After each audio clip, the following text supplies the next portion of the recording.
En 'n lekker, lekker hartlike goeiemôre vir jou. Julle, by ons, en as ek nou praat van ons, dan praat ek van ons gemeentelike familie. Daar waar ek aanbid. Is 'n hele paar mense wat deur 'n klomp uitdagings uitgedaag word.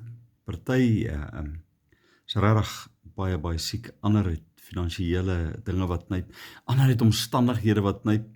Maar daar is 'n paar uitdagings by ons in die gemeentetjie. Onder andere is daar iemand wat in die week gaan vir 'n groot hospitaalprosedure. En die goed is geneig om op 'n mens se skouers te kom lê soos 'n verskriklike berg. Dit lê daar. Dit is probeer jou afdruk en onder te druk.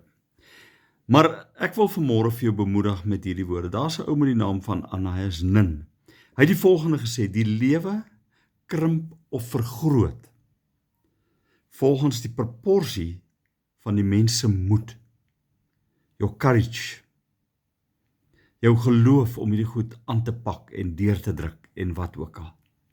En ek wil vanmôre vir jou doeteenvoudig net bemoedig deur te sê: moenie ophou glo nie, moenie ophou vorentoe beer nie.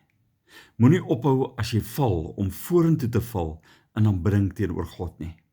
Want God sal, kan en gaan jou deurdra.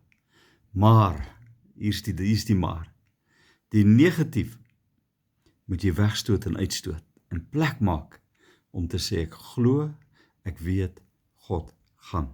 Ek glo en ek weet dat God gaan.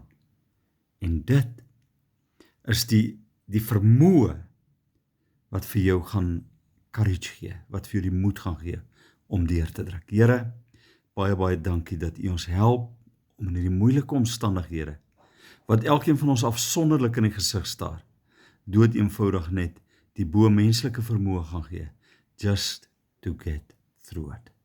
Amen. Jy moet 'n baie lekker dag hê. Bye bye.